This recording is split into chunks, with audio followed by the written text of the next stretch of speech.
রাত প্রায় 10:30। বিয়েবাড়ির সকল কাজ সুষ্ঠুভাবে সম্পন্ন হয়েছে। আদ্রিয়ান তার রুমে বসেছিল। তার ঘুম আসছে না, ভীষণ মাথা ব্যথা করছে। গরম গরম 1 কাপ কফি ছাড়া মাথা ব্যথা আর ক্লান্তি কিছুই দূর হবে না। আদ্রিয়ান তার রুম থেকে বের হয়, সিঁড়ি দিয়ে নিচে নেমে যায়। বাড়ির ড্রয়িং রুম জুড়ে এখন পিনপতন নীরবতা। সকল আত্মীয় স্বজন ভীষণ ক্লান্ত, যার জন্য প্রত্যেকে রুমে বসে বিশ্রাম নিচ্ছে। শুধু কয়েকজন কাজের লোক ছাড়া অন্য কারো উপস্থিতি নাই। আদ্রিয়ান রান্নাঘরে যায়। উপস্থিত একজন কাজের মহিলাকে বলে, আমার মাথা ভীষণ ব্যথা করছে, 1 কাপ কফি বানিয়ে দাও। Okay sir. স্যার, আপনি কি কফি এখানে খাবেন? না, আমার রুমে পাঠিয়ে দাও। Okay sir. আদ্রিয়ান আর কথা বাড়ায় না, বড় বড় পা ফেলে সিঁড়ি দিয়ে উপরে চলে যায়। তবে আদ্রিয়ান তার রুমে না গিয়ে ছাদে যাওয়ার উদ্দেশ্যে পা বাড়ায়। রুমে যেতে ইচ্ছা করছে না তার, আর ঘুমও আসছে না এখন। অন্যদিকে আবিয়ার রুমের দরজার বাইরে উকিঝুঁকি দিচ্ছে মেঘ। তার শরীর বড় চাদর দিয়ে মোড়ানো, চোখ মুখ ছাড়া শরীরের অন্য অংশ দেখা যাচ্ছে না। মেঘের পোশাক আর তার উকিমারা দেখে যে কোনো মানুষ তাকে চোর মনে করবে। আদ্রিয়ান যখন ছাদের সিঁড়ি দিয়ে উপরে উঠতে যাবে, তখন হঠাৎ তার চোখ যায় মেঘের উপর। দূর হতে মেঘের মুখ দেখা যাচ্ছে না, তাছাড়া মেঘ পিছনের দিকে ঘুরে দাঁড়িয়েছিল। তার পরনের সাদা চাদর। রাতের বেলা অন্ধকারে এমন চাদর গায়ে দিয়ে আবিয়ার রুমের মধ্যে উকিঝুঁকি কে দিচ্ছে? আদ্রিয়ানের সন্দেহ হয়, কোথাও চোর নয় তো? চুরি করার জন্য রুমের বাইরে এমন করে দাঁড়িয়ে আছে। কিন্তু আমেরিকায় এত বড় বিলাসবহুল রিসোর্টে চুরি করার সাহস কে দেখাবে? তবুও আদ্রিয়ানের মনের সন্দেহ দূর করার জন্য ধীর পায়ে হেঁটে যায় সেই দিকে। আজ আবিয়া আর কারানের বাসর। বিয়ের পর আজ প্রথম তারা এক রুমে থাকবে। কারান এখনো রুমে আসেনি। সে বন্ধুদের সাথে নিচে কথা বলছে। আবিয়ার রুমের ভিতরে বসে আছে। সকল কাজিনরা সকালে করা দুষ্টু পরিকল্পনা অনুসারে তার কাজ করছে। আজ মেঘ দরজার বাইরে পাহারা দিচ্ছে, কখন কারান আসবে। আদ্রিয়ান ধীর পায়ে এগিয়ে গিয়ে মেঘের পিছনে দাঁড়ায়।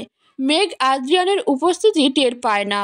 সে যখন পিছনে ঘুরে কারান এসেছে কিনা দেখতে যাবে, তখন হঠাৎ করে ধাক্কা খায়। আদ্রিয়ানের বলিষ্ঠ বুকের সাথে।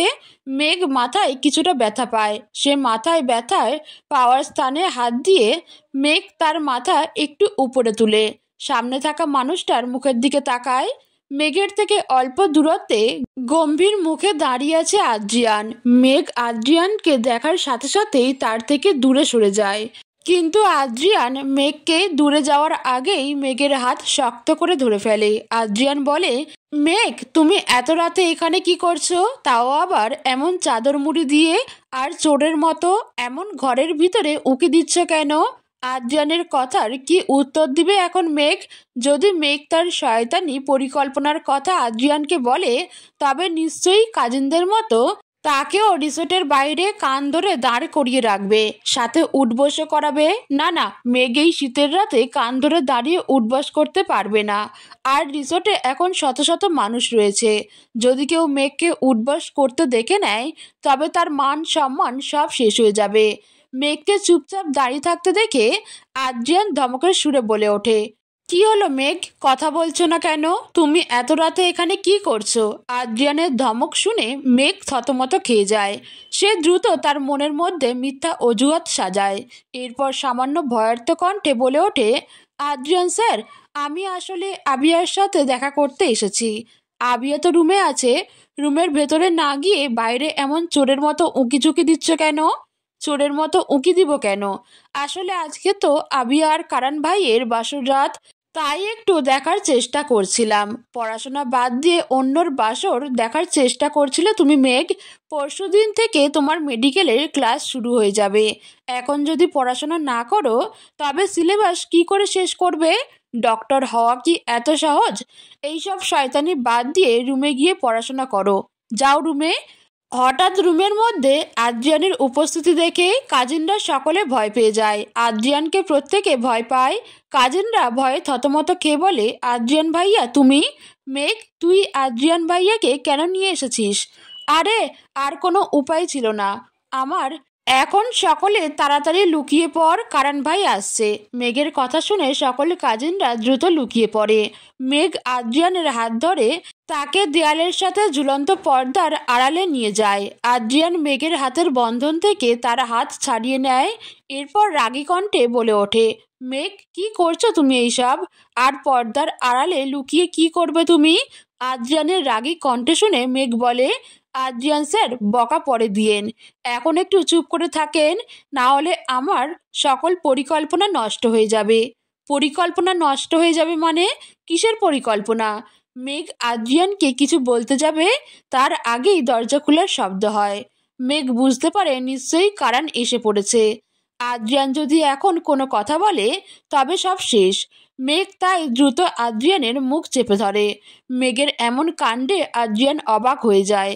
পুষ্পসজ্জিত বিছানায় বসে আছে আবিয়া।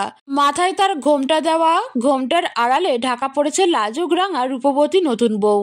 তার মনকে শত ভয় আর সংকোচ ঘিরে রেখেছে। ভয়ে তার শরীর আড়ষ্ট হয়ে গেছে, হাত পায়ে মৃদু কাঁপন ধরেছে।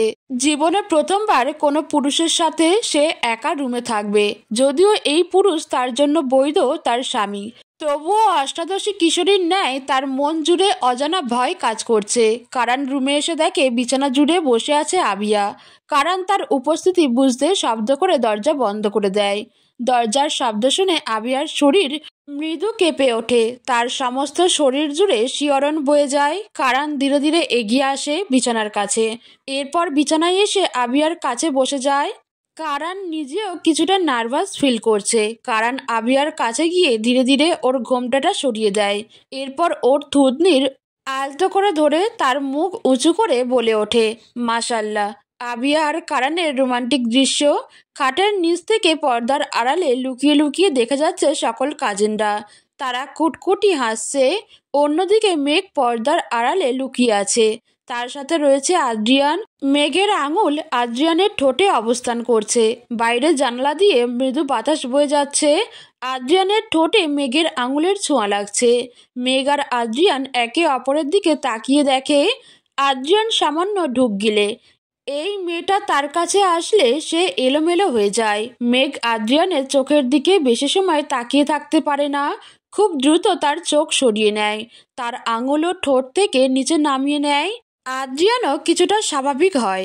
মেঘ আদ্রিয়ানের দিক থেকে ঘুরে সামনে আবিয়া আর কারানের বাসর ঘরের দিকে তাকায়।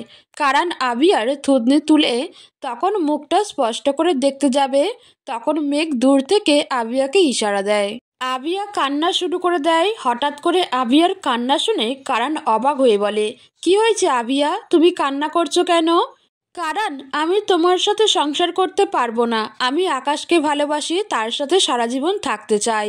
আবিয়ার মুখে আকাশ নাম শুনে কারণ অবাক হয়ে বলে, এই আকাশকে? আর তুমি ওকে ভালোবাসো মানে? আকাশ আমার প্রেমিক হয় কারণ। তবে আমি কে? তুমি আমার স্বামী হও, কিন্তু আমি আকাশকে ভালোবাসি। ওকে ছাড়া বাঁচবো না। আকাশ, তুমি কোথায়? আবিয়ার এমন কথা শুনে কারণের মাথায় আকাশ ভেঙে পড়ে। এই বাসর রাত নিয়ে সে কত স্বপ্ন দেখেছিল, আর এখন তার বউ অন্য একজনকে ভালোবাসে। কারণের ইচ্ছা করছে কচু গাছের সাথে ফাঁস টাঙিয়ে মারা যেতে। অন্যদিকে কারণের এমন গো বেচারা মুখ দেখে মেঘসহ সকল কাজিনরা হাসতে হাসতে শেষ। আবিয়ার মুখে আকাশ নাম শুনে আদ্রিয়ান প্রথমে অবাক হয়। আবিয়া অন্য একজনকে ভালোবাসে, কথাটা বিশ্বাস হয় না তার। পরে যখন মেঘের শয়তানি হাসি দেখে তখন বুঝতে পারে নিশ্চয়ই এইসব এদের কাজ। তবে আদ্রিয়ানের কাছে বিষয়টা খারাপ লাগে না, কারণ বিয়ে করার জন্য খুব পাগলামি করছিল। ওর একটু শিক্ষা হওয়া উচিত। আদ্রিয়ানও পর্দার ফাঁক দিয়ে কারণ আর আবিয়ার কাণ্ড দেখতে থাকে। সত্যি কারণকে দেখে এখন ভীষণ ফানি লাগছে বেচারা। আবিয়া আরও বলে যে সে আকাশকে অনেক ভালোবাসে, তার সাথে সংসার করতে চায়। কারণকে অনুরোধ করে আকাশের কাছে তাকে নিয়ে আসতে। কারণ বেচারা আবিয়ার কথা শুনে প্রায় কান্না করে দেওয়ার মতো অবস্থা। রিসোর্টের বাইরে গাড়ি থেকে নামে জিয়া। সে আজ বিয়ের অনুষ্ঠানে আসেনি। তার মূল কারণ সে আদ্রিয়ানের উপর রাগ করেছে। জিয়ার গালে যে 7টা থাপ্পড় পড়েছে তা সে ভুলে যায়নি।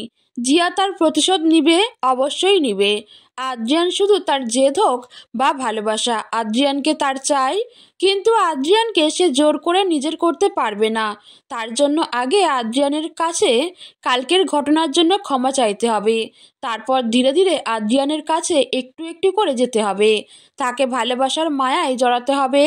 জিয়া আদ্রিয়ানকে এমনভাবে তার ভালোবাসার মায়ায় জড়াবে, আদ্রিয়ান চাইলেও সেখান থেকে বের হতে পারবে না, অসম্ভব।